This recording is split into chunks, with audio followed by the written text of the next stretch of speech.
Hello, everyone. I'm Traci Arieli, end of life doula and founder of Comforting Closure. Welcome to another episode. Today, we're talking about something that's tough to figure out: grief and how it impacts a family. When someone we love is sick or passes away, it's never just about one person. The loss touches everyone differently, and figuring out how to support each other can be complicated, confusing, and sometimes isolating. My guest today is Joe Stinson. He understands this from every angle. He spent over 20 years working as a funeral director and then grief counselor. He hosts a podcast called Grief Talk with Joe and the Bus. Joe also knows grief personally, having experienced the loss of his own grandchild. He's here to share what he's learned about how families can face grief openly and honestly, why it's okay to grieve in your own way, and some practical things we can do to stay connected. So grab a warm drink, find a comfortable seat, and join us for the conversation. Joe, thank you so much for being here today. Well, you're so welcome. Thanks for having me. I think this is great for people to hear and to help them understand what this is all about. Exactly. Now, I know you spent decades holding space for grief as a funeral director, a grief counselor, and personally. Can you share what led you to dedicate your life to working so closely with grieving families? So I think last year of junior high school, which would have been in like 59 or 60, I believe, somewhere in there, we were 14 years old, and we had open lunches, and a lot of us would go to what was called a rec center to eat lunch and then back to school. But for the Catholic children, we had to go up to the Catholic church, and there was a class for us. And then when it was over, we went back to the junior high school. As we had crossed the tracks, which we had to do to get up to the church, two of my friends decided not to go, so they walked out the tracks. I went up to the class. When we came out of the class, big train was stopped, people were everywhere, and these two friends of mine got run over by the train, and they died instantly. And so in a small town like I was from, there was no such thing as grief, help, support, counseling, zero. It just didn't happen. You just dealt with it the way it was. For me personally, maybe one family was like a little bit okay with me. The other one was kind of shy and stayed away from me, wondering why their child died and not me. Now I'm 14 years old, so I don't really get the gist of all of what's going on. We spent time, these boys were both at different funeral homes. We went back and forth to each funeral home. And once all of that part's over, the town tries to get back to normal, but it can't.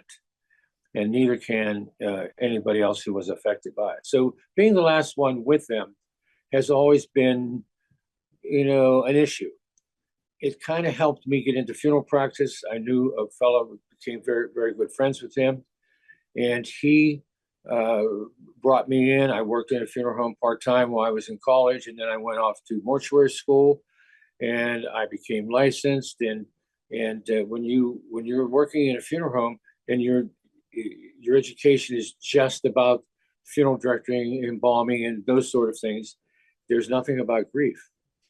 So I felt incomplete, because when I was there and people would come into that funeral home in a small town, you pretty much know everybody. But I didn't quite know how to be present with them, because I did not know anything about grief. And because of that very issue, I started to research and found very little being taught. But I went there and started. So I have to tell you, it took me about 15 years or more to get a basic understanding of how grief worked. And now that I was in a funeral home, I was really able to kind of make the comparisons with how it worked and get some concepts or ideas, but they were not complete. And the more I moved forward with this, I recognized like the less I knew. So I kind of left that funeral home and came to California. Chris and her mom and dad, sister had moved out here, and I flew out, and we were going together in high school, Chris and I. And so I flew out, and we went to Vegas and got married. And so we've been married now like 58 years. And eventually, Chris here in California worked for a cemetery for 30 some years, and I worked in a couple of funeral homes here, and then we owned our own practice. So the grief part just became more and more important. And I got certified, and so did Chris, advanced certification actually, through the American Academy of Bereavement. Now, it came a little later in my life. I had already had like 15, 20 years of experience in grief and working with it and doing some counseling and so on. But it really opened the door for me to be able to see the different stages of what went on. And the first would be the dying process, sudden death, long-term illness, other than natural death, whatever it was. And I had a much better, deeper understanding of who I would be meeting with, because I understood what the cause of death was, or how the death occurred, let's say that. And so it came to me much easier for me to deal with families, to deal with all the issues because of the grief, not because of the funeral education that taught me what was inside the funeral home, but what was outside, how the community, how people were involved. I really understood, and I was able to have an excellent career the later years out here in California, because I was doing a lot of counseling and talking to families about their grief when I was making funeral arrangements.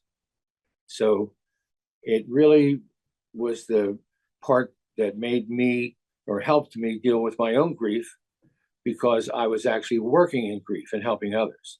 So that's how it went for me.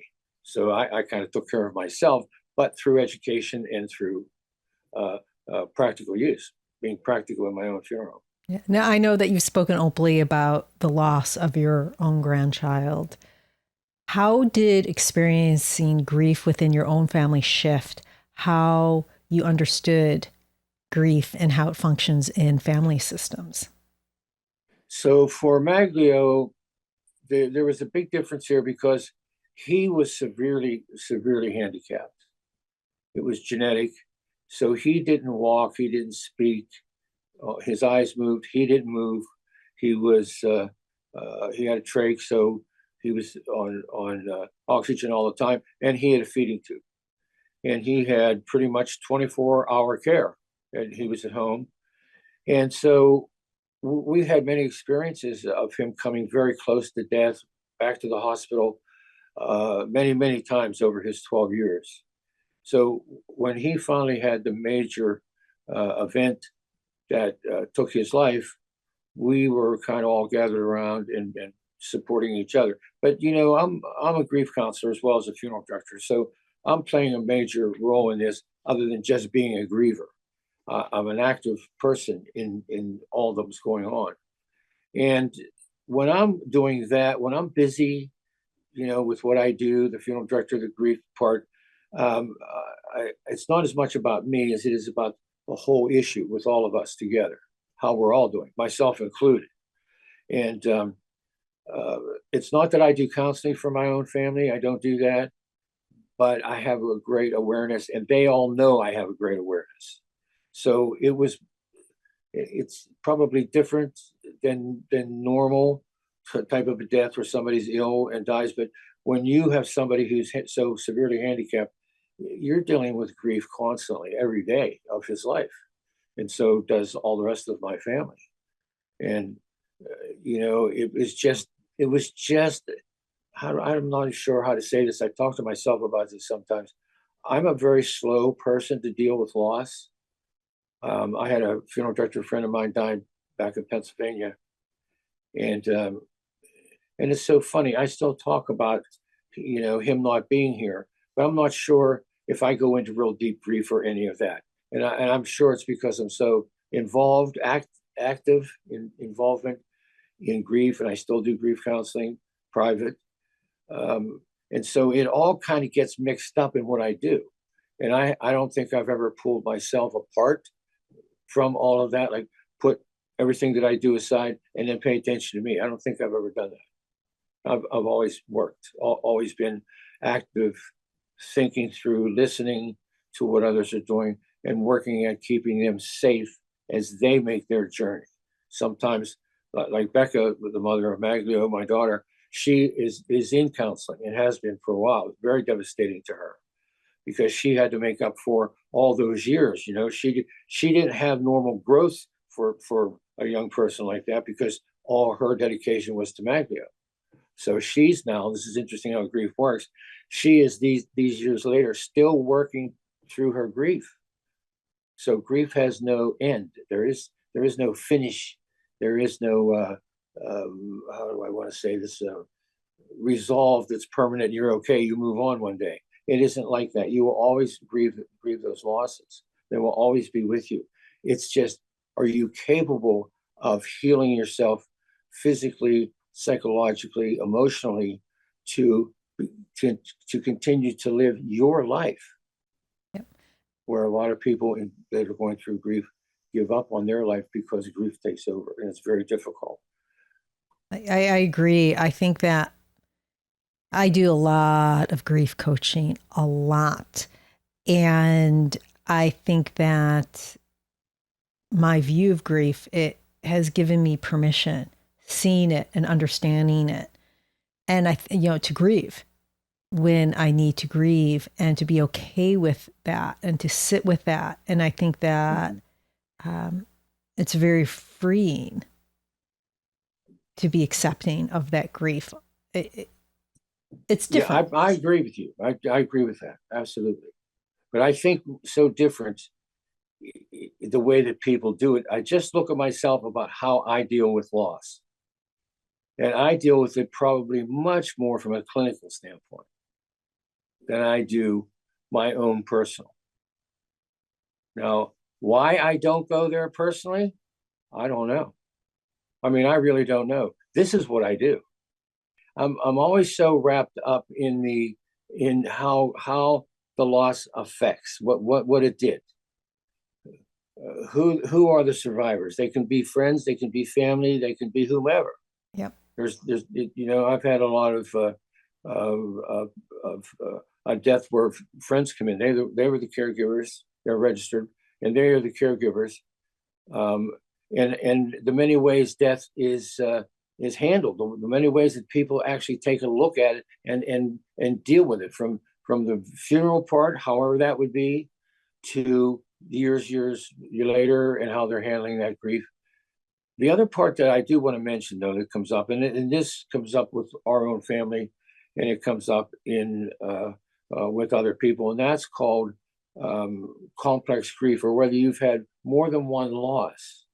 So if you've had a couple of losses, say within the last 2, 3, 4, 5 years, whenever, and you haven't really worked through those, which is called grief work, and you haven't really done that, when you have another current loss, many times, because these losses have never been taken care of, you cannot grieve the current loss. I liken it to grief soup. I mean, even when you have worked on, when you work on grief and you go through that grief work, when another loss happens, everything comes up, and that new grief is just put in the soup, and you're eating that soup with all of those losses. So it's not, you're over this loss, you're going to go on, and then when a new loss comes, you're only going to be focusing on that new loss. It is. That's right. Well, the hard part about that is, and the reason why people go to counseling or end up in counseling, is because this is unresolved past loss. Okay, so they did not work through it. They were able to move forward without doing a lot of grief work or getting through it. When a current loss occurs, your mind gets confused on what emotion belongs to what loss. So you can't actually see clearly on this current loss and grieve it, because the other unresolved losses back here get in the road. So that's why it's called complex grief. So when I'm the counselor, I want to actually, you end up very overwhelmed. And so I want to separate that. So I ask you to get like legal pads and put the name of each person on a different pad. And every time you have a thought about that person, you write that under their name. And that helps you visually see what emotion is going to which loss, because you have to do the work. Yep. So I give you the tools to do the work. Now, I have to tell you this because I thought this was cute. And now I talk to a lot of families over my career, and I bring this up a lot if I feel that that's what's going on. When people feel very overwhelmed, I talk about getting the legal pads, and I mention to them to write down whatever your thoughts are. And this lady says to me about a week later, she said, I've been trying to write, but I don't know what I could write about. I said, well, that's what you write about. You put that on the paper. I don't know what I can write about. That opens the door, because as soon as you see it, you say, is that what I was thinking? Because then that will activate your eyes. And there's a lot of physical grief going on here, which can affect your eyesight and your taste and everything else, all your five senses. But it activates your eyes for you to be able to start to understand what you were thinking about or overwhelming you in your mind.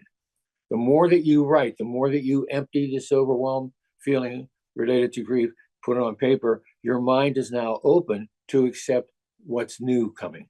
Because when you have a loss, all loss equals change, always. And when you have a loss and you get overwhelmed, the change is sitting there, but it can't get into your mind because it's full. There's no room. So this empties the mind and allows the newness to come in. Now, families often grieve differently, and those differences can either unite or fracture relationships. And I'm sure both of us have seen that, right? From your experience, how can families best support each other, even when their grief styles differ dramatically? Well, it's automatic that everybody's grief style is individual, just like your fingerprint. Yep.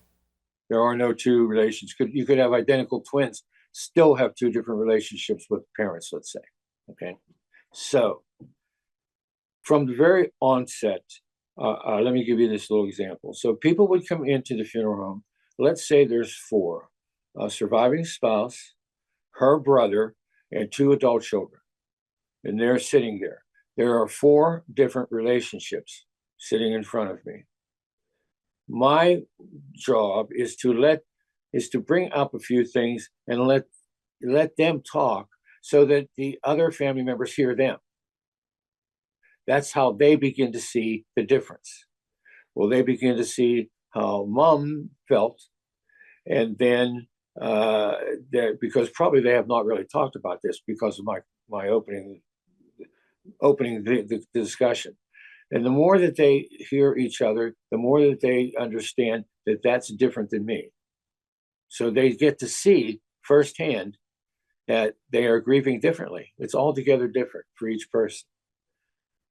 So in those conversations, part of what I'm doing is whatever they're planning for that funeral, whether it be a full funeral or direct cremation or a green burial, whatever they are discussing to do, I'm going to talk to them about how to be active in it and how to participate in it. Now, that is really where each person's individual grief begins to show, and to them about how they want to participate. So you will listen to families talk about that.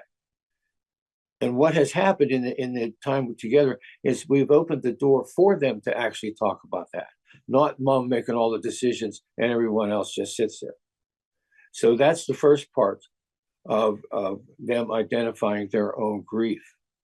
Otherwise, I don't know how they would do that, because there's nobody there to open that door for them. The more that they do that, and I'm with them for whatever days that would be, and back and forth, and I always mention to them about each person taking a project in here, like you're going to design the flowers, you're going to do this, you're going to do this, you're going to get the flowers, and you're going to do this, and they start to share in making this funeral service work, whatever they chose. Once that is all finished, they really walk away from all that with sharing with each other already, not trying to figure it out later. So funeral service, from my viewpoint, being a grief counselor and putting the two together allows me to see how that would work with this particular family. Now, it makes no difference to me what it is that they're doing, because I would know how to help get them to participate, really making them think that they decided to do that, not me. So people leaving the funeral home after that arrangement, they've had this loss, but they want to do something about it. And now they have the skills and the tools necessary to do that.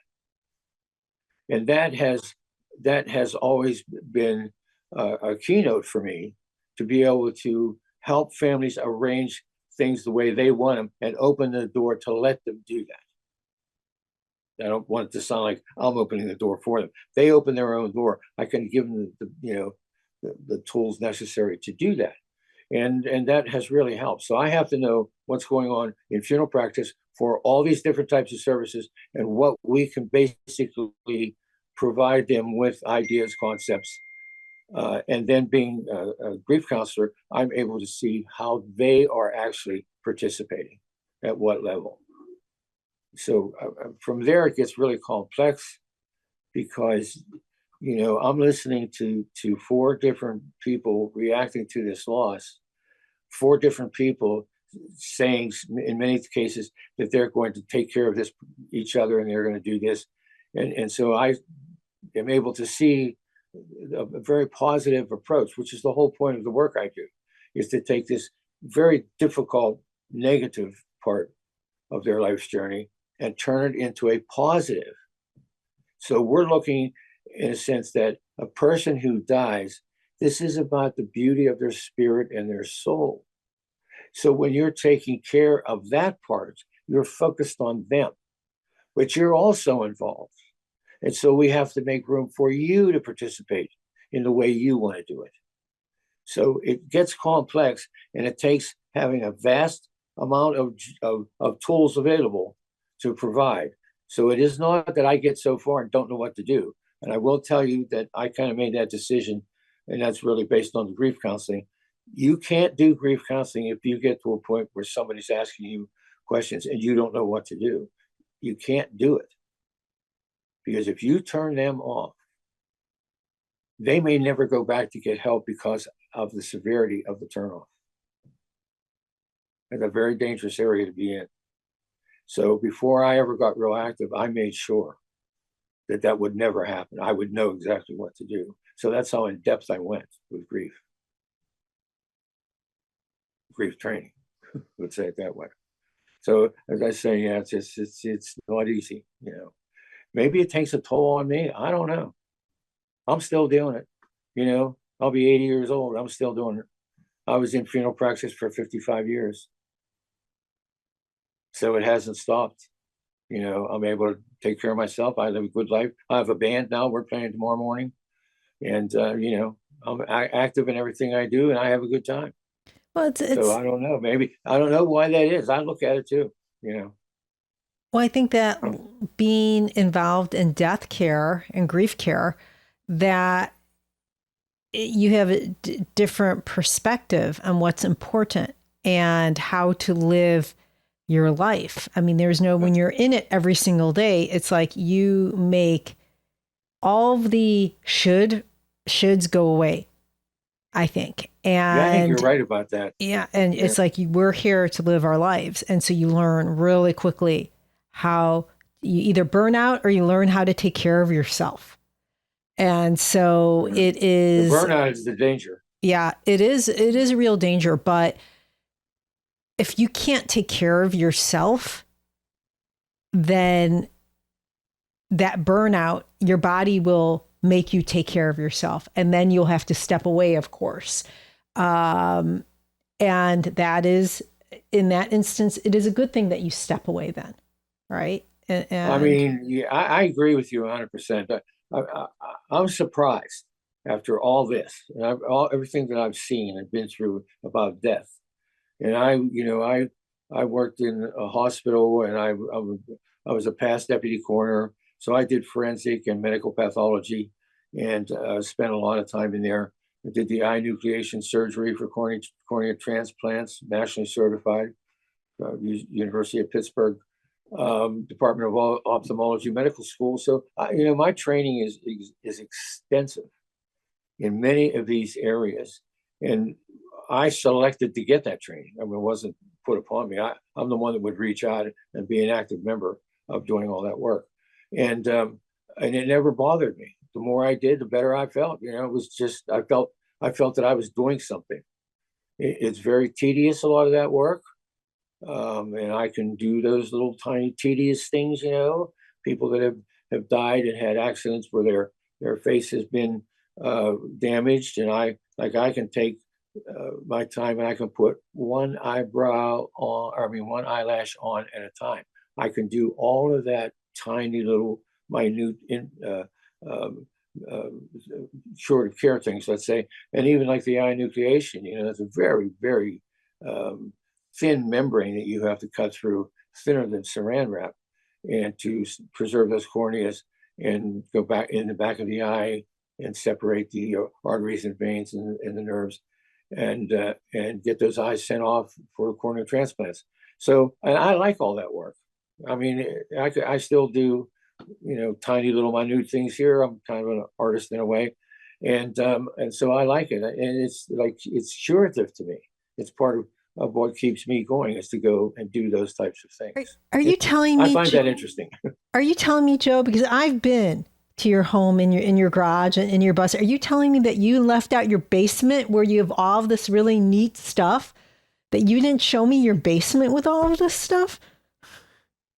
Well, this what we have here, and I'm sitting in this bus. I'll tell everybody they know about these things, but this is a 65 21 window VW bus with a convertible type roof on it. Yes.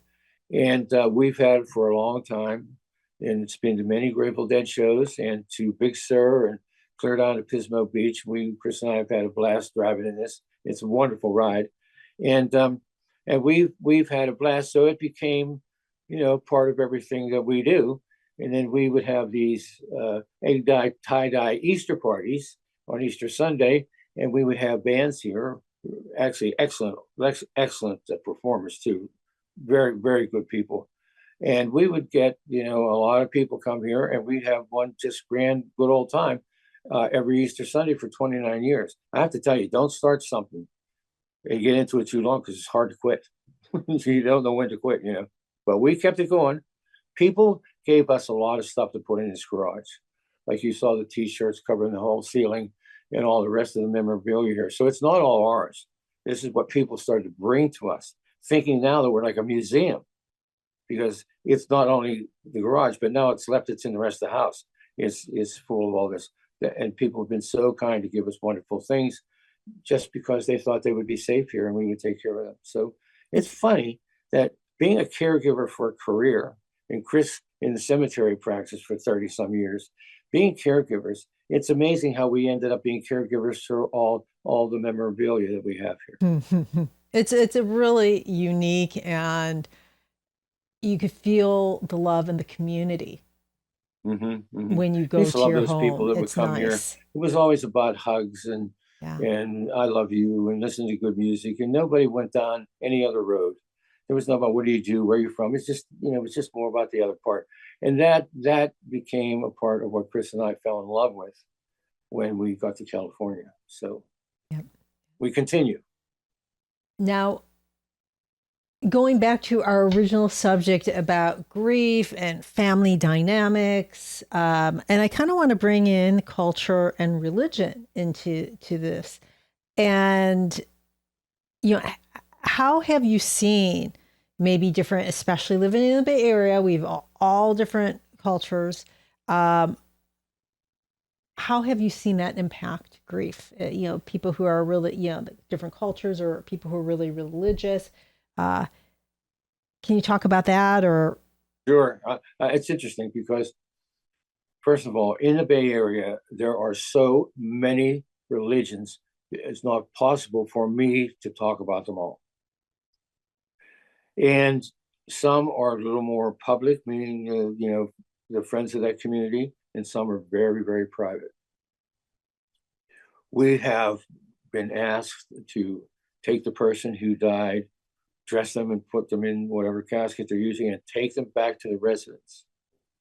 And maybe 3 or 4 days later, they would call and say it's time to go to the cemetery or cremate, whatever we were doing. Very private. So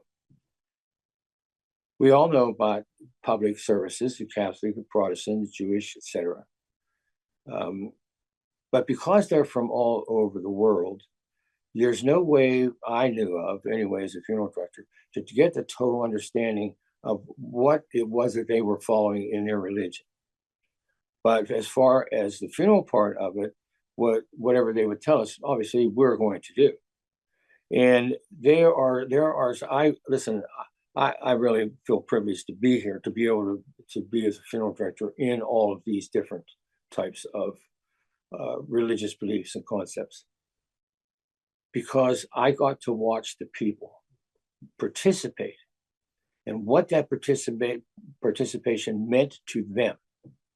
So it wasn't about like us giving the best service as a funeral home. For me, it was always about the beauty of how they did it and what it meant to them. I probably will never, ever know what that was, but I could see it in them. So it meant so much for them to do exactly what they wanted to do. And I felt privileged to be able to do what they wanted me to do. So I probably looked at it a little different, than most funeral directors. But I mean, it's just, I can't even say one from another that were the beauty of it and what their belief system meant to them. But I will tell you this. I always thought this was amazing. So we had a Buddhist service, Chinese Buddhist service, and these two ladies come in. They're white. They're not Buddhist, but they came because I think they worked with the daughter, and they came in and the service was already going on, and they came in and I said to them, "Listen," I said, "You're welcome." Because they were a little hesitant. I said, "Come on in here, sit down, listen to the service. You'll never understand exactly what they're doing, but the service is beautiful. You'll feel the meaning of the service," which is true. And they really did. And they couldn't get over how beautiful the service was. They had never been to a Buddhist service before. Mm. And I mean, I loved them. I always, we did a nice Chinese business. And being able to be there with them while they did those services were just magical, So helping people participate in what was happening was, to me, a very kind thing to do, to help people come in and not miss what was going on. And if I could help them better understand it, I would. But if not, I would tell them that, but just come and be a part of the awareness of what the service is doing. And so there were always ways to make people welcome, to get them in. It's not easy to go to a funeral home, to visit. It's not easy to be with survivors. You don't even know what to say to them half the time. So I would try to make that much easier for them and let them know that they don't have to say anything. Silence is golden. Like in hospice, it says it's like the power of presence. Yes. The most powerful thing you can do to help somebody is your presence. I think that people, especially when people are grieving, it's so taboo, but they also, I think we in our country, we have medicalized it so much where it is like almost like a pathology, to grieve. Oh my God, you're feeling sadness. You'll get on a pill. You're feeling, you're feeling anxious. Yeah, you're grieving. You're going to feel sad. You're going to feel, and that's normal. You're going to feel anxious. You're going to forget stuff. You're going to feel like you have ADHD sometimes. You are going to. You might temporarily have it, right? Yeah. And it's okay. And I think just being present, as you said, not even saying anything. I think as you're a grief counselor, I'm a grief coach. I think that our capacity to sit with it and sometimes just to be silent.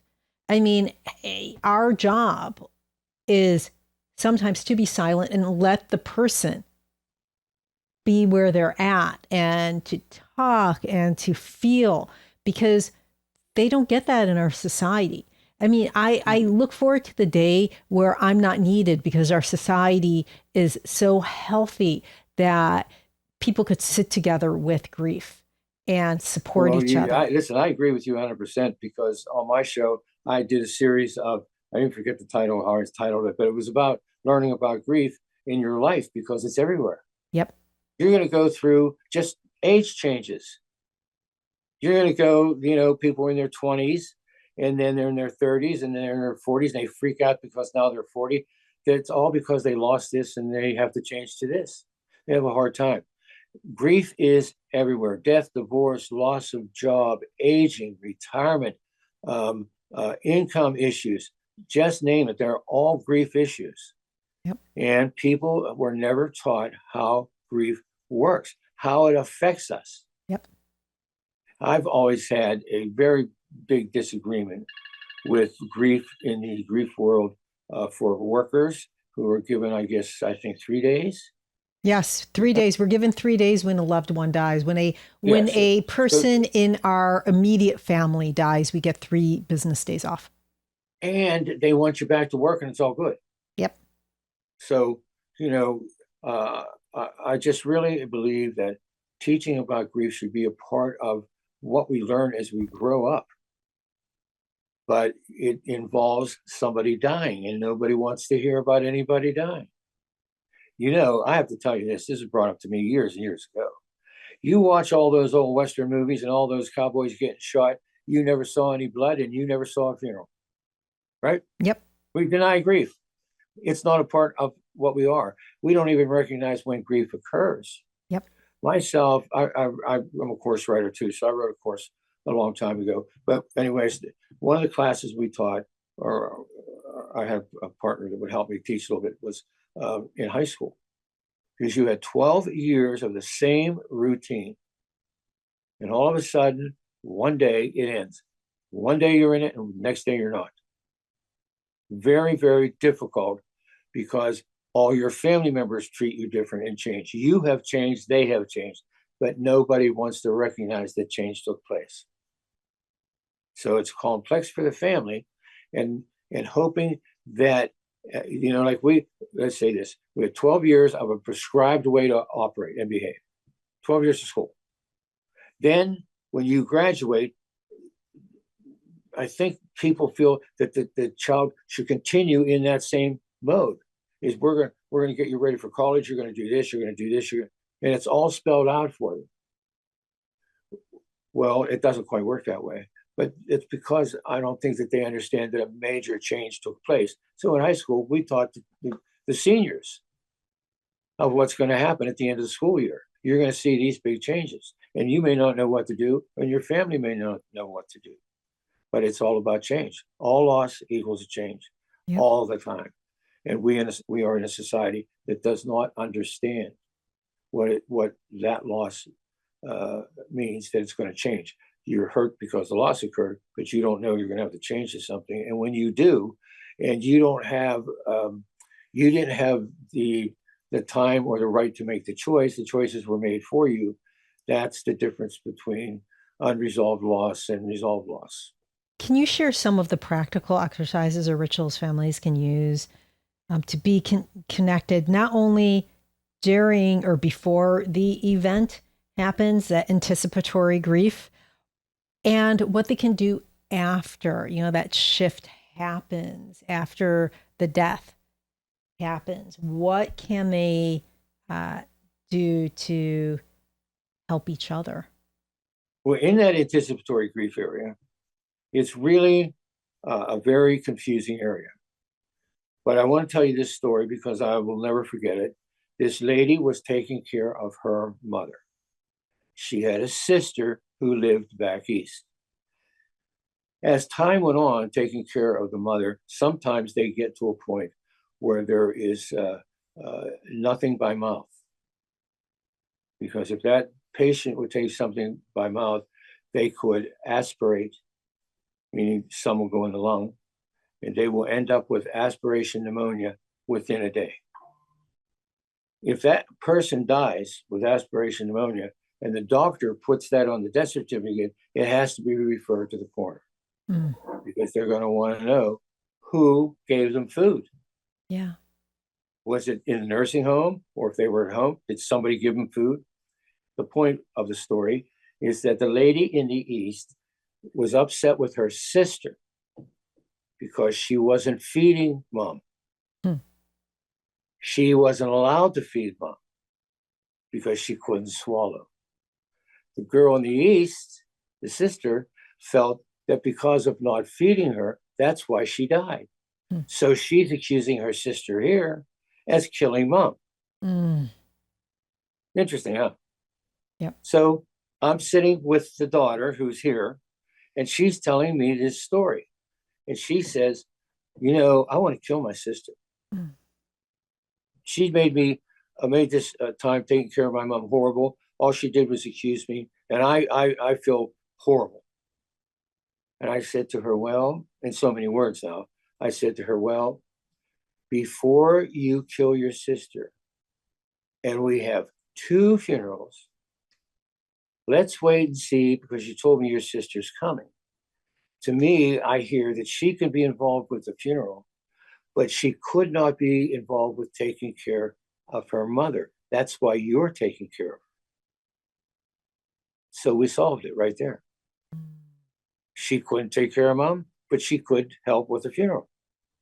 And the daughter here, what's she going to say? She let her sister live and be a participant in the funeral for mom. So the 2 things I'm hearing is, you know, some of the things that we can do is, and I'm reading into this, Joe. So, or maybe this just came into my mind, but one of the things you can do to help with anticipatory grief, and that's before the death event happens, is to educate, to really learn what the death process is so that you know, so there isn't that guilt, there isn't that blame, there isn't, you know, and use the example of feeding. Well, you know, you know, and that's everyone. When a person is dying, they stop eating. Human bodies, every animal's bodies, I should say, because animals go through the same thing. Really smart. Our bodies know how to die, and one of the things that happens is we stop craving food. We just stop craving food. Our body's shutting down. The brain's shutting down. And so, but of course, being on the other end, being caretakers, we want to feed our loved ones because that we equate that to love. So that understanding. No, she didn't kill her mom. Understanding that process is one good way. Having those discussions about what is happening is a good way to really help with the daughter in Ohio clearly did not understand the dying process. Yep. So she, in her life's journey, she did not have any real activity around that or somebody close to her. Who does? I think their mom was really the first one, either girl. Yeah. But it's so interesting, see, is that the girl that took care of mom was the one who could. The girl in Ohio who wasn't taking care of mom could not. Even if the other girl was here with their mom, she couldn't have taken care of her. See, this is the point. Everybody's so different. And that's what really helped me in funeral practice, is to learn why they're different and open the door to find out who is different. Right. So that I can help them participate in the way they're comfortable, not in the way that the rest of the family is comfortable.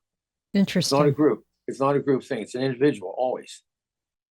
See, so that was the point that really helped me in funeral practice. And even today, I don't understand how anybody can be in funeral practice and not know this. How could you possibly deal with a family and not know this? Because I went through that. I came out of college and I was with families and I had no idea what was going on with grief about them. And I felt so inadequate, so like I knew I didn't even belong there. Why was I even doing this for these people? This is horrible. But there was nobody else doing it either. But I went off and learned how to take care of it the right way. So or the way that would be more comforting for them. Let's say it that way. So a family, let's just pretend a family, they have a loss. There's, it's an extremely stressful time for them. Right. Do you have like a favorite conversation starter or something that you could recommend? Let's say people aren't going to you. They're just at home. This happens a lot. You're at home and it's such a highly stressful situation. There's arguing going on. Do you have any conversation starters or anything that you could say, okay, this is how I would start. If you're in this situation, this is how I would just start to have that conversation with each other. Yeah, I do family counseling, Yeah. where families are having difficulty with each other. Yeah. One, it's more like one's worried about the other one. Mm-hmm. So I would get a call, or I offered my services to families. Every family I took care of at the funeral. But I've been with families that didn't come to my funeral home, and now I'm retired, so I meet people who are not even related to funeral practice for me. But the reason when people call or they want help, I ask them what they want help with. Like I don't want to go to an individual or a family and ask them why did you want me to come here? I want them to get ready that I am coming here. So that's how I started. Because if I'm going to go in someplace, one of the rules about counseling is never be outnumbered. Hmm. So if I go into a family and let's say there's 5 of them and there's 1 of me, I'm not going. Because if there's disagreements in that family, both sides are going to want me to agree with them to prove the other they're right. So that has nothing to do with counseling. See what I mean? And you can get trapped in there in a minute. So if I'm going to go to a family, which I would be outnumbered, I want them to already have on paper the questions they want to ask me. Mm, Because it's about them. It's not about me. interesting. And that would work. And I do suicide counseling too. So the one thing that I've noticed in suicide counseling with family, being with the family, is 2 or 3 or whatever want to take the blame for the death. And they almost out argue each other. Now I'm sitting there and I'm listening. No, you might think, but I remember when I did this, and I'm sure. And they argue because they can't deal with the loss. Yeah. There's And so this is the much next guilt. best thing that they have to keep him with them is to bring up what happened from both sides or 3 sides or whatever. So I'm a listener. And then I'm listening to who's taking the most blame. It always will be that. And the person taking the most blame is the person who is in the most danger of taking their own life. So opening that door to go in there, I will say to myself personally, you better be prepared. You better know how this works. And you better have the tools to work with it. Or don't waste your time. Or don't waste their time. It would be a fiasco to go in and do something like that. So my career was about the devastation of death, what it means to families. There was these 4 girls were going to graduate the next day, and they went out that night and were drinking and had an accident, and all 4 got killed. So the devastation to people's family structure and their life and what that means to all of them and the pride they have, and then to have these deaths is phenomenally painful. You can't describe it unless you're in it, unless you're the one that's survived these. I remember it took me probably a good 18 hours or so just to get these girls, and they were all autopsied. They all had long hair, glass in their hair. It took forever to do all that work. And I still had to go back the next day, work more and more to get them completely finished up, reconstruct faces, and get them in caskets and get them off to the funeral homes they're going to. It was amazing work, but it takes more than diligence. It takes focus. And for me, I would do this. I'm kind of self-taught this to me is the focus can't stop. You have to be able to do that. I don't care what the exhaustion level is or what else is going on. This is where you belong right now. And so I turned grief, intensity and grief, or learning that much of grief, to the same level. If I can do this on this side, on the physical side, I can do this over here on the emotional side. Thank you, I'm Joe. very self-motivated. Thank you. It's almost the top of the hour, and I'd like to thank you so much for being on the show today. It's been such a great conversation. How can people learn more about you and your work, or reach out to you if they'd like to connect? Well, I hope maybe you put my name up and my phone number. People that need grief help, I'm here for them. And I do it all over the country. So that's not an issue today with all the communication. You don't need to have a neighbor down the street. And or they can watch Grief Talk with Joe and the Bus on Facebook every Sunday at 11 West Coast time. And I'll be there for them and help answer their questions. They can just write their questions to us, and I'll answer all of them. I pay attention to all of that. Sometimes people just need one little thing to help them. That's all. But that's they would know that, and that's what they would ask. They're going to do the same with you. They're going to ask you whatever they need. Yes. And I never saw so much as what I need them to do, as much as what they need, and then I'll answer it. Exactly. Get them through that part. But there's more than just me out there too. So Thank you. Yeah, because you're phenomenal too. The work that you do, you're right in there. Being a death doula, I don't know about that. My abilities to do that, my patience to do that. So I have great respect for what you're doing, for your podcast, and you're reaching out. This is a tremendously difficult area to be practicing in, and so to you and your husband, boy, I would tip my hat to you. Thank you. I appreciate that, Joe. Pleasure to meet you. Listeners, grief really is a family event. It's messy, it's complicated, and it doesn't follow a single predictable path. And that's completely okay. What matters is that we stay open, we talk honestly, and show up for each other, even when it feels uncomfortable or uncertain, because it's in that openness, that vulnerability, that families truly find their strength.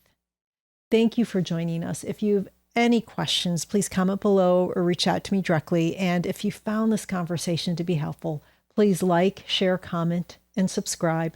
This is Traci Arieli from Comforting Closure, wishing you peace and comfort in your journey.